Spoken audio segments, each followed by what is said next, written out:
గ్రంథవార్ధనంబులన్ని నావి ప్రాతియాధ్యయము వరుస వచనము తాన దివ్య ప్రేమ వార్ధనంబులు గ్రంథవార్ధనంబులన్ని నావి.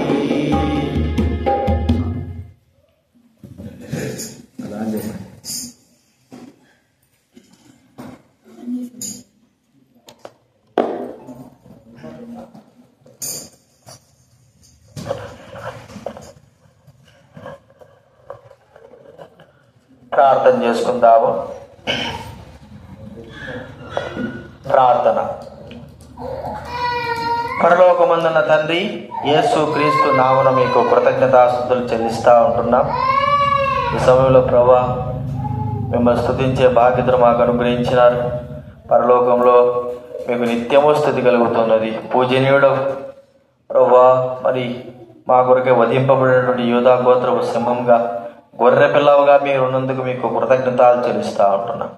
ప్రభువా, మీకు మహిమ ఘనత చెల్లిస్తూ ఉంటున్నాం. అందరూ బట్టి వందనాలు. ఈరోజు ప్రభువా, మీ సన్నిధిని బట్టి స్తోత్రాలు. మీ వాక్యం ద్వారా మాతో మాట్లాడినైనా పాటల ద్వారా నేను నిత్యము నిన్ను కీర్తించినట్లుగా పాటల ద్వారా మిమ్మల్ని స్తుతించి మహింపరిచినాం తండ్రి. అదే ప్రకారంగా వాక్యం ద్వారా కూడా మిమ్మల్ని మహింపరచుటకు సహాయం చేయండి, కనుగరించండి. వాక్యమును బట్టి మిమ్మల్ని స్తుతించి ఆరాధించుటకు కృప చూపించవలసి మనవి చేస్తూ కృతజ్ఞులమై స్తుతులు చెల్లిస్తూ యేసు క్రీస్తు నామమున మరి పాటలో మా అందరి రావాల్సిన వారు తీసుకురండి. సరైన సమయాన్ని వారు గుర్తించడానికి కృప చూపించండి. దేవా, సహాయం చేయండి. ప్రభు మీకు వందనాలు చెల్లిస్తూ ప్రభు అయిన యేసు నామమున ప్రార్థించి అడిగి వేడుచున్నాము తండ్రి, ఆమేన్. బయట ఎవరు కూర్చున్నారు? లోపలికి వచ్చాయి. ఊరికి మాటి మాటికి నీళ్ళు తాగుతున్నారు. నీళ్ళు పారేయద్దు, కొద్దిగా తీసుకోవాలి నీళ్ళు. దైవ గ్రంథంలో నుండి మత్తయి రాసిన సువార్త 15వ అధ్యాయం. మత్తయి రాసినటువంటి సువార్త 15వ అధ్యాయం 13వ వచనం మనం అందరం కూడా కలిసి చదువుకుందాం. మత్తయి రాసినటువంటి సువార్త 15వ అధ్యాయము 13వ వచనం. దైవ గ్రంథం ఉన్న వారందరూ కూడా దయచేసి చదవండి. ఆయన పరలోకమందున్న నా తండ్రి నాటని ప్రతి మొక్కయు పెళ్ళబడును. అదే రీతిలో హోషేయ రాసిన గ్రంథం, దానియేలు తర్వాత హోషేయ ఉంటుంది. 14వ అధ్యాయం హోషేయ రాసిన గ్రంథం 10వ అధ్యాయం హోషేయ రాసిన గ్రంథం 10వ అధ్యాయము మొదటి వచనం అందరూ చదువుకుందా. Bible మధ్యలోంచి 749వ page. హోషేయ రాసిన దానియేలు తర్వాత హోషేయ 10వ అధ్యాయం మొదటి వచనం మనం అందరం కూడా కలిసి చదువుకుందాం. మొదటి వచనం అందరం చదువుతాం. ఇశ్రాయేలు విస్తారముగా వ్యాపించిన ద్రాక్ష చెట్టుతో సమానము. వారు ఫలము ఫలించిన కొలది వారు బలిపీఠములను మరి విశేషంగా చేయుచు వచ్చిరి. వారు తమ ఫలవంతమైన కొలది వారు తమ దేవతా స్తంభములను మరి విశేషముగా చేసిరి. చివరిగా యెషయా గ్రంథం 5వ అధ్యాయం. యెషయా గ్రంథం 5వ అధ్యాయం మొదటి వచనం నుంచి కొన్ని వచనాలు మనం మార్చి 7వ వచనం వరకు మనం మార్చి చదువుకుందాం. యెషయా గ్రంథం 5వ అధ్యాయం మొదటి వచనం నుంచి 7వ వచనం వరకు మనం మార్చి చదువుకుందాం. యెషయా గ్రంథము 5వ అధ్యాయం మొదటి నుంచి 7 వచనాల వరకు. నా ప్రియుని గురించి పాడదని వినుడి, అతని ద్రాక్ష తోటను బట్టి నాకిష్టుడైన వాని గురించి పాడదని వినుడి. సత్తువ భూమి గల కొండ మీద నా ప్రియుని ఒక ద్రాక్ష తోట యుండెను.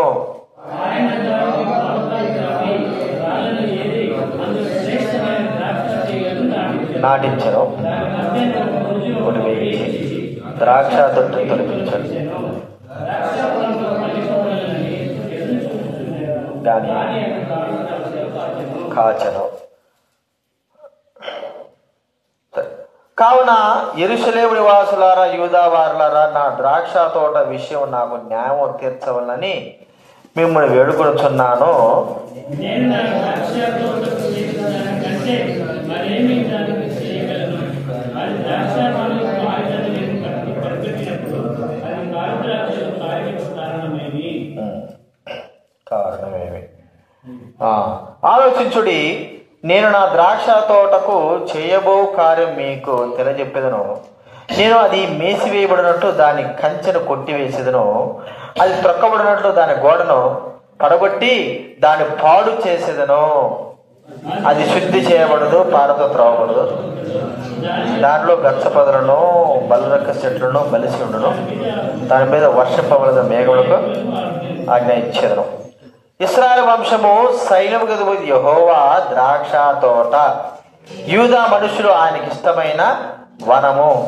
ఆయన న్యాయం కావాలని చూడగా బలత్కారం కనబడెను, నీతి కావాలని చూడగా రోదనము వినబడెను. చాలు, మనకి ఇక్కడ అర్థమైపోతా ఉంది. ఇశ్రాయేలీలు వంశము సైన్యము గదువు యెహోవాకు ద్రాక్ష తోట. హోషేయ 10 చదువుకున్నాం కదా.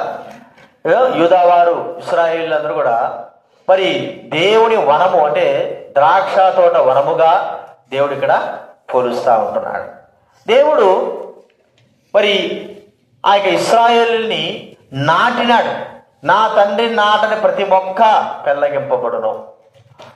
దేవుడు ఇశ్రాయేల్ని ఎలాగైతే ఐగుప్తులో నుంచి తీసుకొచ్చి ఒక చిన్న మొక్కగా ద్రాక్ష చెట్టులని తీసుకొచ్చి మరి కానాను ప్రాంతంలో మొక్కగా ఆయన దాన్ని మరి అభివృద్ధి చేశాడో, దాన్ని పోషిస్తూ వచ్చాడో, ఈ విషయాలని కూడా మనకు బాగా తెలుస్తా ఉంది. ద్రాక్ష చెట్టును గురించి అనేటువంటి మాట మనం చూస్తుంటాం. ద్రాక్ష చెట్టు అంటే ఎవరు చెప్పండి? మనమే. కానీ బైబిల్ గ్రంథంలో మరో మాట కూడా ఉంది, ద్రాక్ష చెట్టు యేసు క్రీస్తుని గురించి కూడా చెప్పబడింది. అయితే ఇప్పుడు మనం చూసుకోవాల్సింది ఏంటంటే ద్రాక్ష చెట్టు మనకు పోలికగా దేవుడు ఇక్కడ చేశాడు. ఇక్కడ మనం కొన్ని విషయాలు మనం గమనిస్తే ద్రాక్ష చెట్టుగానే మనల్ని ఎందుకు పోలికగా చేశాడు? మనల్ని ఒకవేళ అంజూరం చెట్టుతో పోలికగా చేయొచ్చు కదా, ఒక ఉపమానం చెప్పాడు. కానీ అది లూకాసు సువార్త మనం చూస్తే ఆ ద్రాక్ష తోట మధ్యలో అంజూరపు చెట్టును మనం చూస్తూ వచ్చాం. లేకపోతే అంజూరపు చెట్టు కూడా పోలికగా మనం చూసుకోవచ్చు. అయితే ద్రాక్ష చెట్టు యొక్క పోలికను గురించి మనం ఆలోచిస్తే దేవుడు నాటినటువంటి మొక్క ద్రాక్ష చెట్టు అయిన మన విషయంలో దేవుడు ఎంతటి గొప్ప ప్రణాళికలు ఉన్నాడు, ఎంతటి ఆలోచన. ఎంతో వందల మంది చెట్లు ఉంటాయి కదా, నర్సరీలలో చాలా చెట్లు ఉంటాయి. మేము కూడా చిన్నప్పుడు నర్సరీ ఫ్రీగా ఇచ్చేవారు మాకు, మేము కడప జిల్లాలో ఉంటాయంటే.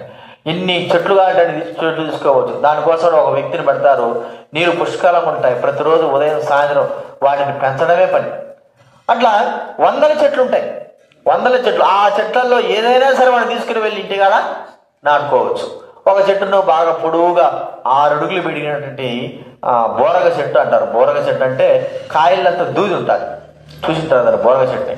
అది తీసుకొచ్చిన ఇంటికాడ తీసుకొచ్చేసి పెద్ద పొడుగు సన్నగా కట్టె పుల్లలా ఉండే జాగ్రత్త తీసుకొచ్చి నాటినా. ఇప్పుడు ఆ బోరగ చెట్టు అనేది పెద్ద వృక్షం అయిపోయింది. ఎంత హైట్ అయిందంటే చాలా పెద్దది అయిపోయింది. చూస్తే కొన్ని సంవత్సరాల కింద నాటింది. మరి అది దాన్ని ఒకవేళ నేను తీసుకొచ్చింది అది కాదు, కానీ తీసుకొచ్చాను, నాటాను. అయితే దాంతో పాటు ఉన్న చెట్లు ఏమై ఉంటాయంటే మనం చెప్పలేము. ఒకవేళ పెరిగి ఉండొచ్చు, లేకపోతే చచ్చిపోయి ఉండొచ్చు. కానీ ఆ ఉద్దేశం ఏమిటి అని మనం ఆలోచిస్తే అది రావడం జరిగింది, మా ఇంటికాడ మేము నాటడం జరిగింది. తర్వాత కొన్ని సంవత్సరాలు అది బాగా పెరిగి పెద్దయి ఎంత పెద్ద వృక్షం అయిపోయిందంటే చెప్పలేదు, అంత పెద్ద వృక్షం అయిపోయింది. ఇక్కడ కూడా మనం చూస్తూ ఉంటే దేవుడు మనల్ని నాటినాడు ద్రాక్ష చెట్టుగా. ఎలాగ మనం ఆలోచిస్తే ఎక్కడి నుంచో తీసుకొచ్చి ఆయన సన్నిధిలో మనల్ని నాటిన వాడుగా మనం చూస్తూ ఉంటున్నాం. మనకు బాగా తెలుసు, వృక్షములే దేవుడి మందిరంలో నాటబడిన వారే అని మాట ఉంది కదండి. దేవుడి మందిరంలో నాటబడి, చూడండి కీర్తన గ్రంథంలో ఆ మాట మనకు కనబడుతుంది. వారు దేవుడి మందిలో నాటబడిన వారై. కీర్తన గ్రంథం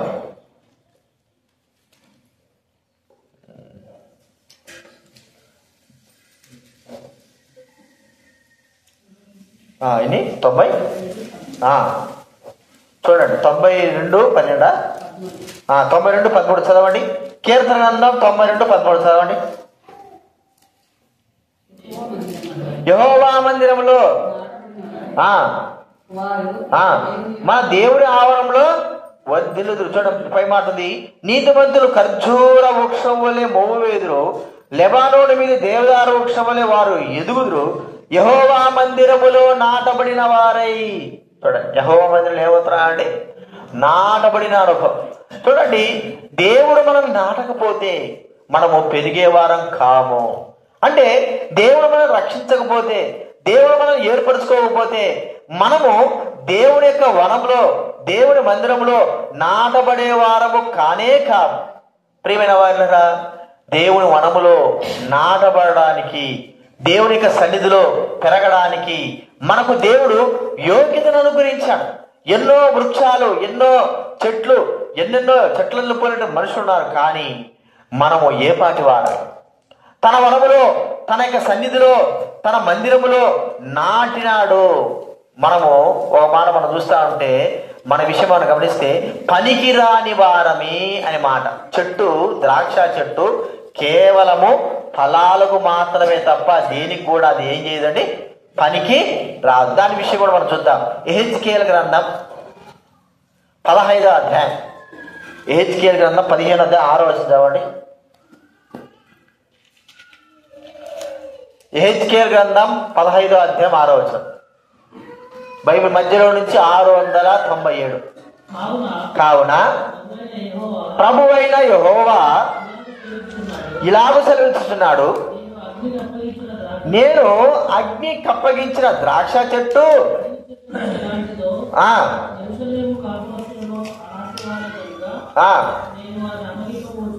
దాని 4వ వచనం చూడండి, 3వ వచనం, ఏ పనికైనను దాని కర్రను తీసుకుందురా,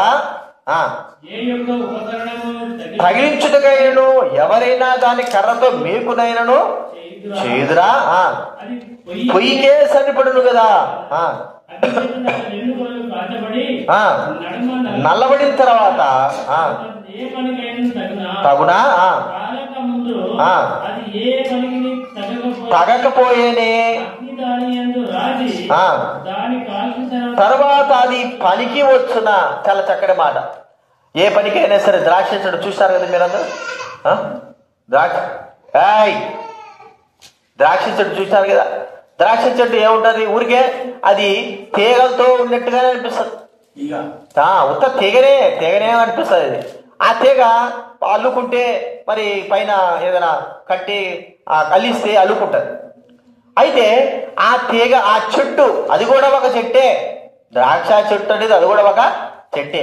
కానీ దాని వలన ప్రయోజనం అంటే దేనికి ప్రయోజనము లేదు అని ఇక్కడ ప్రభు మనకు చెప్తున్నాడు. ఒక మేకు కొట్టుకుంటామా, చెక్క మనకు చెట్లున్నాయి, ఆ చెట్లు ఒక ముక్క తీసుకున్నట్టే మేకు వస్తుంది. చిన్న చెట్టు అయినా సరే మేకు, ఏ చెట్టు అయినా మేకు వస్తుంది. కానీ ఇదేమన్నా వస్తుందా అంటే ఇది ఎంత మాత్రం మేకు కూడా రాదు.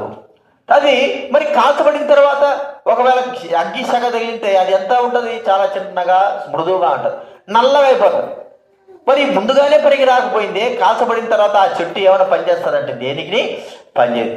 కానీ ప్రభువైన దేవుడు మనల్ని నాటి ఉన్నాడు. మనం అర్థం చేసుకోవాల్సిందంటే మనము దేనికి పనికిరాని వారము అని మనం తెలుసుకోవాలి. మనం ప్రభువు రక్షించాలంటే మన శక్తి, మన భక్తి, మన నీతి, మన యథార్థత ఏదో ఉందని కాదు. మనము దేనికి పనికిరాము అని మనం గుర్తు చేసుకున్నప్పుడే మనం ప్రభువుని ఆరాధించగలం. దేనికి పనికి రాకపోతే ఆయన ఎక్కడ చేస్తున్నాడు, మనల్ని ఎక్కడించాడు, ఆయన సన్నిధిలో మనల్ని నాటిన వాడుగా, ఆయన సన్నిధిలో మనకు నాటి మనల్ని పెంచిన వాడుగా మనం చూస్తూ ఉంటున్నాం. కాబట్టి ప్రియమైన వారిని మనం గుర్తించుకోవాలా, ఆయన సన్నిధిలో నాటబడి మనము ప్రభు సన్నిధిలో నాటబడిన వారంగా ఉంటున్నాం. ఆయన చేతులతో నాటబడిగా ఉంటున్నాం, పెళ్ళగింపబడిన వారంగా కాదు. ఒకవేళ పెళ్ళగించాలంటే ఎంతసేపు పెళ్ళగించాలని చెప్పండి. ఆ చెట్టును, ద్రాక్ష చెట్టును పెళ్ళగించాలంటే చాలా సులువు కదా. చిన్న ఇప్పుడు మనం బయట ఉంటాయి చిన్న చిన్న చెట్లు, అవి పెరకాలంటే చాలా కష్టం. వర్షం పడితేనే గట్టిగా వస్తాయి, వర్షం పడకపోతే అసలు గట్టికి రావు, గట్టిగా కాదు. అదే ద్రాక్ష చెట్టు అయితే అంత తేలిగా సులువుగా ఉంటుంది, పైనే ఉంటుంది, పట్టి పీకితే ఏమవుతుంది, అంతా వచ్చేస్తుంది. మరి ఆ పెళ్ళగింపబడేటువంటి దాన్ని ప్రభు నాటినాడు తన సన్నిధిలో. మనల్ని కూడా గుర్తించుకుంటే దేనికి పనికిరా, దేనికి పనికిరాని జీవితం కలిగిన వారం. ప్రియమైన వారంటారా, తన వనంలో, తన ప్రాంతంలో, తన సన్నిధిలో మనల్ని నాటిన వాడుగా చూస్తూ ఉంటున్నాం. ఇది మనం గుర్తుంచుకోవాలి. ద్రాక్ష చెట్టు అయిన మనల్ని ఆయన నాటినాడు. ఎలాంటి వారమైన మనల్ని నాటాడు? దేనికి పనికిరానిటువంటి వారమైన మనల్ని ఆయన సన్నిధిలో నాటబడిన వారంగా ఉంటున్నాము. అది మనం గుర్తించుకోవాలి మొట్టమొదటిగా. రెండవదిగా ఇక యెషయా గ్రంథం మనం చదువుకున్నాం కదా 5వ అధ్యాయంలో, అనునిత్యము ఈ చెట్టుకి మరి కాపలాగా కాసినటువంటి వ్యక్తిగా మనం చూస్తూ ఉంటున్నాం. 5వ అధ్యాయం చూడండి.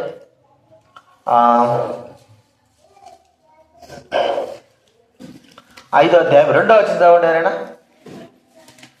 5వ అధ్యాయం యెషయా గ్రంథం 5వ అధ్యాయం 2వ వచనం.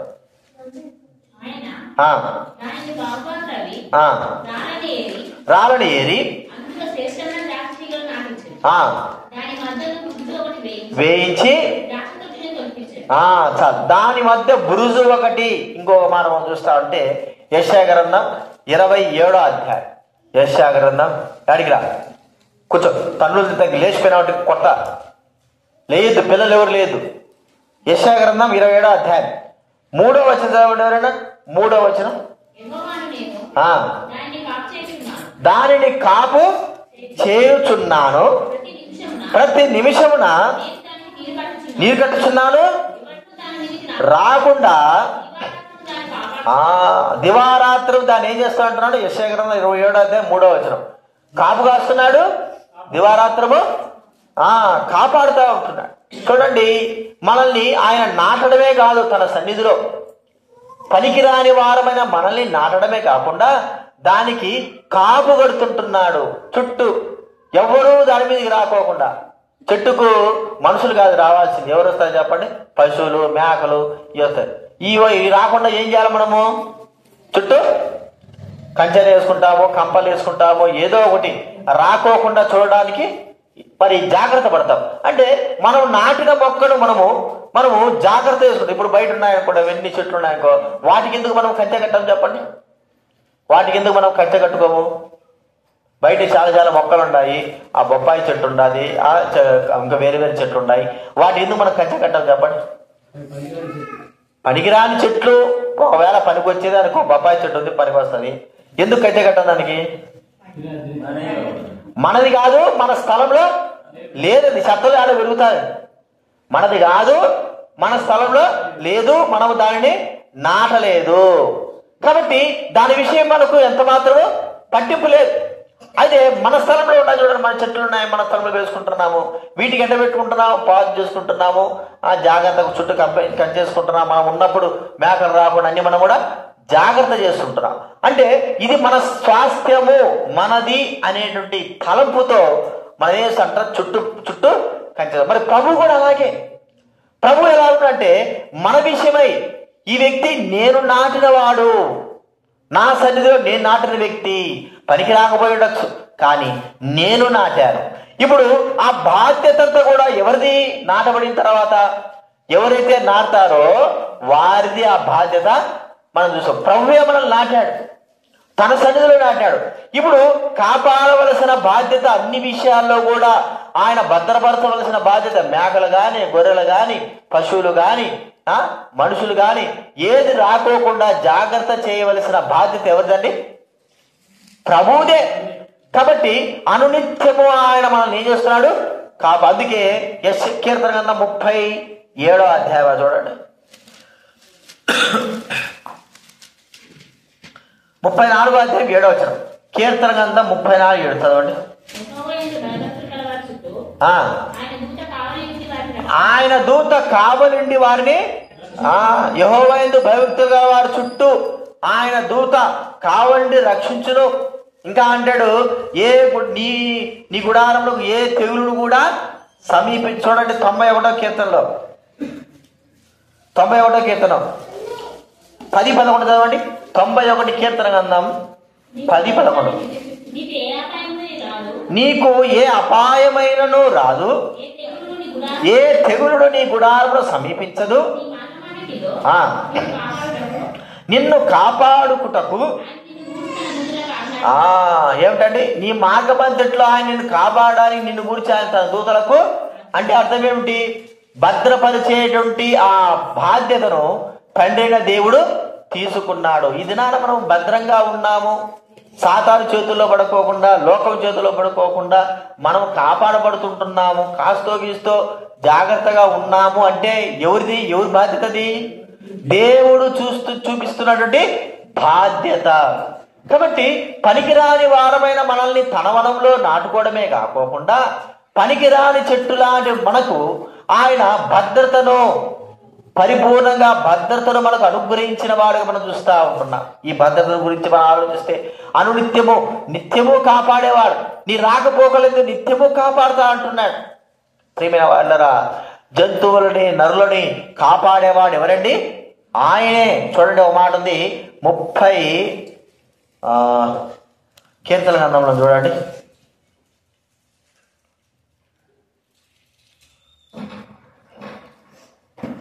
జంతువులను నరులను ఆయన కాపాడువాడు.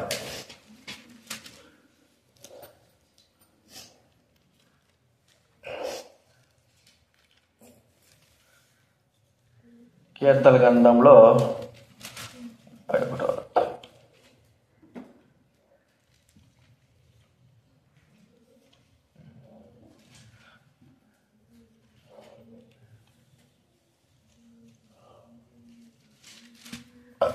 జంతువులను నరులను నువ్వు కాపాడుతున్నావు అనే మాట మనకు కనపడుతుంది. సరే, కాబట్టి నరులనందరినీ కూడా జంతువులందరినీ కూడా ఆయన కాపాడేవాడుగా మనం చూస్తూ ఉంటున్నాం. తను కాపుదల మనకు అనుగ్రహించిన వాడుగా. కాబట్టి గుర్తించుకుందాం, ప్రభు మనల్ని అనునిత్యము కాపు చేస్తుంటున్నాడు, అనునిత్యము కాపాడుతూ ఉంటున్నాడు, అనునిత్యము భద్రపరుస్తూ ఉంటున్నాడు అనేది మనం ఇక్కడ గుర్తించాల్సిన విషయం. అనునిత్యము కాపాడేవాడుగా, అనునిత్యము భద్రపరిచేవాడుగా ఉంటున్నాడు. 36:6 చదవండి. 36:6 గుర్తురాడు అంతే. 36:6 నీ నీతిని దేవుని పర్వతంలో సమానం. చదవండి, కీర్తన 36:6 చదవండి. నీ నీతి దేవుని పర్వతంలో సమానము.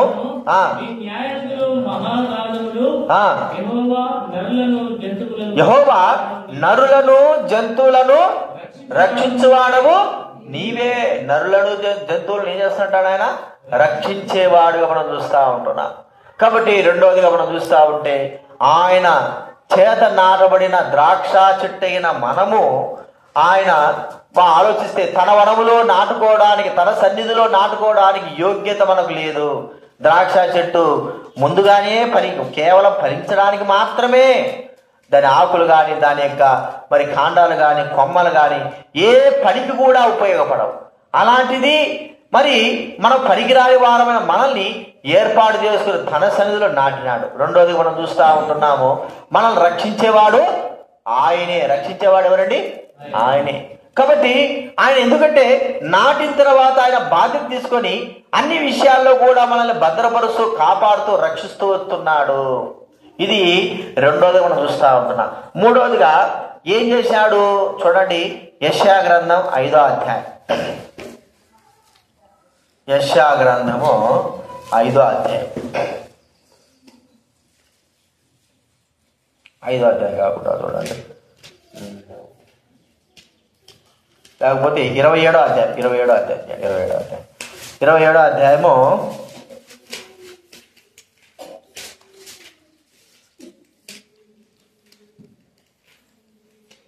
3వ వచనం చదవండి ఎవరైనా. 27:3 యెహోవా నేను దాన్ని కాపాడుచున్నాను, ప్రతి విషయమున నేను దానికి నీరు కట్టుచున్నాను, ఎవడును దాని మీదకి రాకున్నట్లు దివారాత్రము దానిని కాపాడుచున్నాను. 5వ అధ్యాయం 2వ వచనం కూడా చదవండి. 5వ అధ్యాయం 2వ వచనం, యెషయా గ్రంథం 5వ అధ్యాయం. దానిని బాగుగా త్రవ్వి రాళ్ళను ఏరి అందులో శ్రేష్టమైన ద్రాక్ష తీగలను శ్రేష్టమైన ద్రాక్ష తీగలను. ఇంకా ఏమంటున్నాడు ఇక్కడ మనం చూస్తే, పారతో త్రవ్వబడలేదు అనే మాట చూడండి.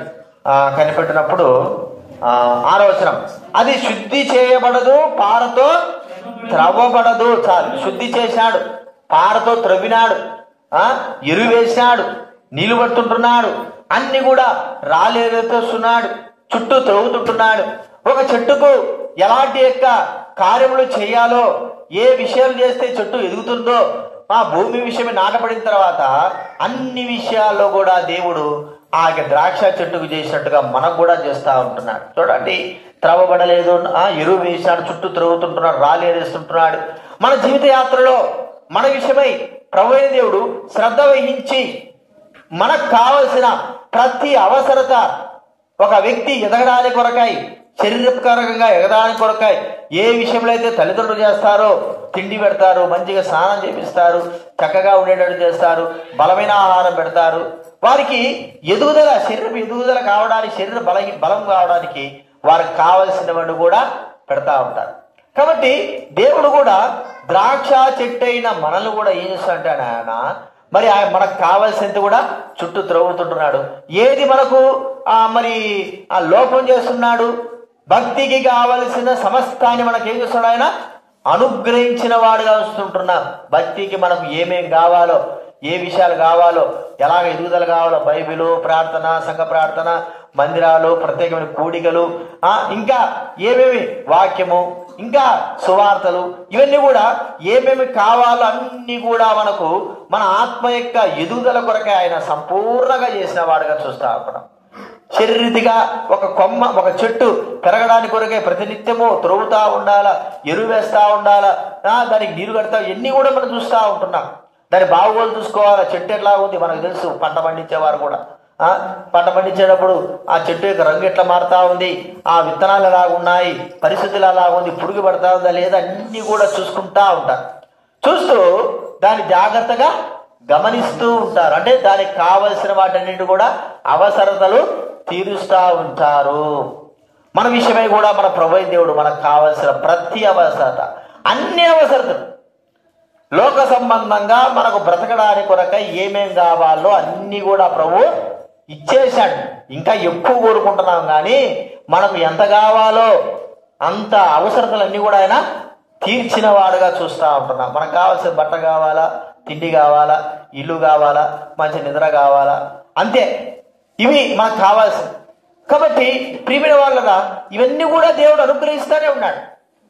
కాబట్టి ఒక చెట్టుకు ఏ విషయాలు చేస్తే ఆ చెట్టు అభివృద్ధి చెందుతుందో అన్నీ కూడా చేసినట్టుగా తోటమాలి ప్రభువైన దేవుడు మన కొరకై ఆ ద్రాక్ష చెట్టుగా మనల్ని నాటిన ఆ ప్రభువైన దేవుడు మన జీవిత అవసరతలన్నీ కూడా ప్రతిదినము ఆయన నెరవేరుస్తూ మరి చూస్తున్నాడు, నెరవేరుస్తూ ఇస్తున్నాడు అని మనం గుర్తించుకోవాలి. దానిని బట్టి ప్రభువును మనం స్తుతించాలి, ఇది మనం గుర్తించాలి. మూడోదిగా మనం చూసేది ఏంటంటే నిత్యము దానికి నీరు యొక్క తడిని మనం చూస్తూ ఉంటాం. నీరు కదండి, నీరు ఏ రోజు కూడా మరి తక్కువ కాకోకుండా ఆ నీటిని ఆ ద్రాక్ష చెట్టుకి అందించవలసిన, ఎందుకంటే అది చాలా స్వల్పమైంది, త్వరగా ఎండిపోతుంది, ఎండ తగిలితే త్వరగా ఎండిపోతుంది. నీరు ఉంటేనే దానికి ఏముంటుంది, శక్తి, బలమని మనం చూస్తూ ఉంటున్నాం అనునిత్యం. అందుకే మనం చూస్తూ ఉంటే కీర్తనలో 1వ అధ్యాయం మనం గమనిస్తే చూడండి, 1వ అధ్యాయం కీర్తన గ్రంథం 1వ అధ్యాయం నీరు కట్టిన తోట వలె అన్నమాట. నీటి కాలువల యోర నాటబడిన వాడై ఆకు వాడక తన కాలమందు ఫలమిచ్చు చెట్టు వలె నుండును. అతడు చేయునదంతయు ఏముంటాడట, నీరు కట్టిన తోట వలె. చూడండి, నీరు కట్టిన తోట ఎలా ఉంటుందో మనకు తెలుసు. చూడండి, ఇర్మియా గ్రంథం 17వ అధ్యాయం 8వ వచనం ఉండేవరైనా. ఇర్మియా గ్రంథం 17వ అధ్యాయం 8వ వచనం.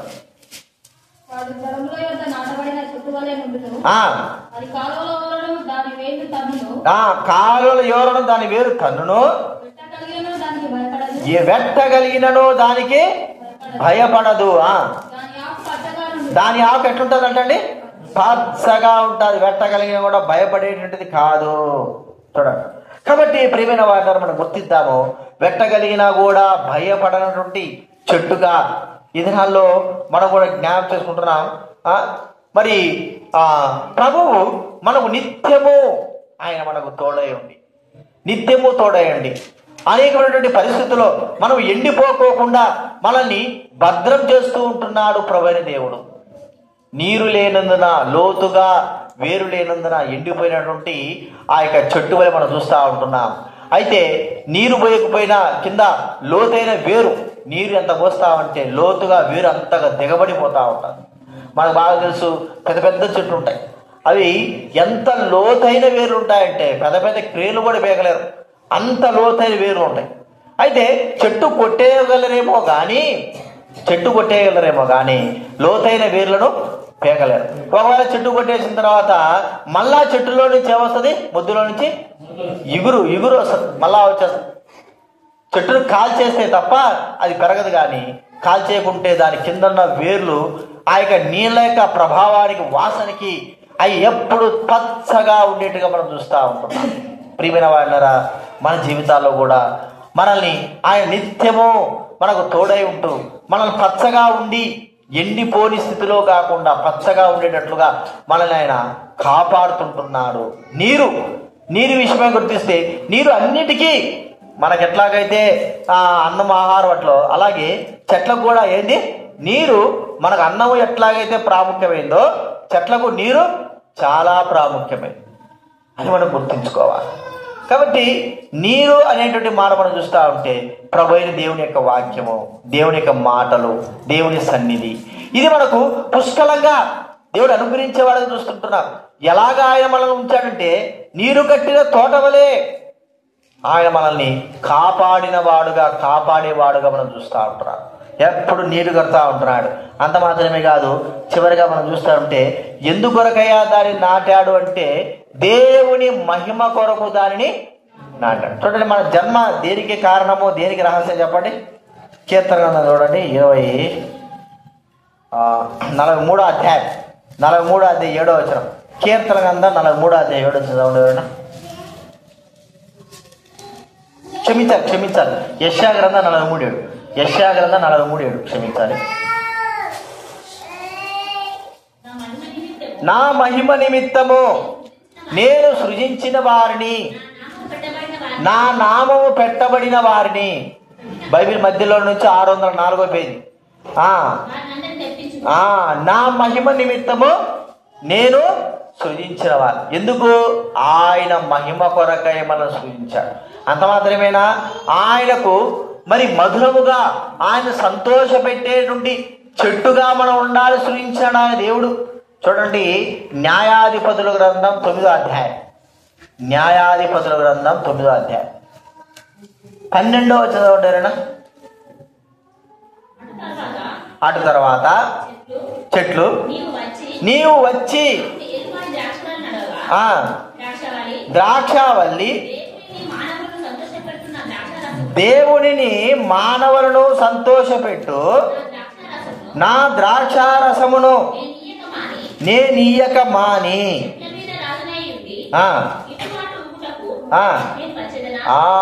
దేవునిని మానవులను ఏం చేస్తున్నట్టండి? సంతోషపెట్టు ద్రాక్ష చెట్టు. దేవుణ్ణి మానవుని ఎందుకు? హృదయ ఆనందకరమైంది ద్రాక్షారసము. అక్కడున్న వారికి మనతో హృదయ ఆనందకరమైనటువంటిది మనం చూస్తూ ఉంటున్నాం. ఆనందకరమైనటువంటి ద్రాక్షారసము అనేది మనం గుర్తించుకోవాలి. కాబట్టి గుర్తించుకుందాం, ఇక్కడ దేవుడు ఎందుకు మరి చేశాడంటే తన మహిమ కొరకు మనల్ని చేసిన వాడుగా, తన మహిమ నిమిత్తమై మనం చేసిన వాడుగా మనం చూస్తాం. మహిమ నిమిత్తము ఈ విషయాలు జ్ఞాపకం పెట్టుకుందాం. ప్రభువును మనం స్తుతిద్దాం, కనపరుద్దాం.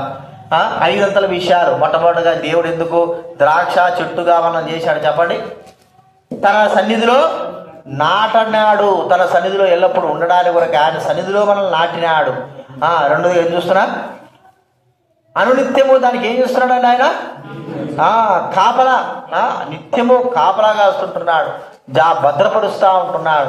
మూడోదిగా మరి ఒక చెట్టుకు కావలసిన భద్రతలు త్రవ్వుతుంటున్నాడు, ఎరువు వేస్తుంటున్నాడు, పారదొరివి జాగ్రత్తలు చేస్తూ ఉంటున్నాడు. అంత మాత్రం కాదు, పుష్కలంగా నీళ్లు లేకపోతే ఎండిపోతాయి చెట్లు. అందులో ద్రాక్ష చెట్టు అయితే ఇంకా ఎండిపోతుంది, దాని వేర్లు పైనే ఉంటాయి. అది అతి త్వరగా ఎండిపోవడానికి కారణము. అందుకే పుష్కలంగా దానికి నీళ్లను దేవుడు అనుగ్రహిస్తాడు. అంత మాత్రం కాదు, ఆ ద్రాక్ష చెట్టును నాటడానికి, ద్రాక్ష చెట్టు అయిన మనల్ని నాటడానికి గల కారణము ఆయన తన మహిమ కొరకై మనల్ని నాటి ఉంటున్నాడు. దేవుడిని మానవులు సంతోషపరచాలి. ఆయన సంతోషపరచడానికి మన బాగా తెలుసు. మనం రక్షింపబడిన తర్వాత పరలోకంలో ఏం కలుగుతా ఉంది చెప్పండి, చెప్పాలి. లూకా సువార్త చూడండి, లూకా రాసినటువంటి సువార్త 15వ అధ్యాయం 7వ వచనం చదవండి. లూకా రాసిన సువార్త 15వ అధ్యాయం 7వ వచనం. బైబిల్ వెనక నుంచి 68వ పేజీ. మారు మనసు అక్కర్లేని 99 నీతిమంతుల విషయమే కలుగు సంతోషం కంటే పరలోకమందు ఎక్కువ సంతోషము కలుగును. 10వ వచనం కూడా చదవండి. అటువలే ఒక్క పాపి విషయమై దేవుని దూతల ఎదుట సంతోషం కలుగును మీతో చెప్పుతూ. ఇప్పుడు ఎందుకో నాటినాడు మనల్ని? సంతోషము, సంతోషంగా ఈ చెట్టు పెరిగి పెద్ద అయిన తర్వాత మంచి ఫలాలు ఇచ్చినప్పుడు ఎంత సంతోషమో అని నేను నాటినందుకు వృధా కాలేదు, ఈ పళ్ళని అనుభవిస్తుంటున్నాను. దేవుడు ద్రాక్ష రసముగా, ద్రాక్ష తోటగా మనల్ని చేశాడు. ఆయన మహిమ కొరకై, ఆయన సంతోషం కొరకై ఆయన మనల్ని నాటిన వాడుగా చూస్తూ ఉంటున్నాం. లేకపోతే మనం ద్రాక్ష చెట్టు వలె దేనికి పనికిరాని వారమే. కేవలం ఫలాలు ఫలిస్తేనే, ఇవన్నీ ఉంటేనే ఫలాలు ఫలిస్తారు. ఇవన్నీ జాగ్రత్త లేకపోతే ద్రాక్ష చెట్టు ఎండిపోతుంది. దాని యొక్క మేకు కూడా కొట్టుకోవడం, దాని పుల్ల కూడా ఉపయోగించుకోలేం. ఎండిపోయి కాల్చబడినటువంటి స్థితి కలిగిన వారంగా, అలాంటి స్థితే మన జీవితం.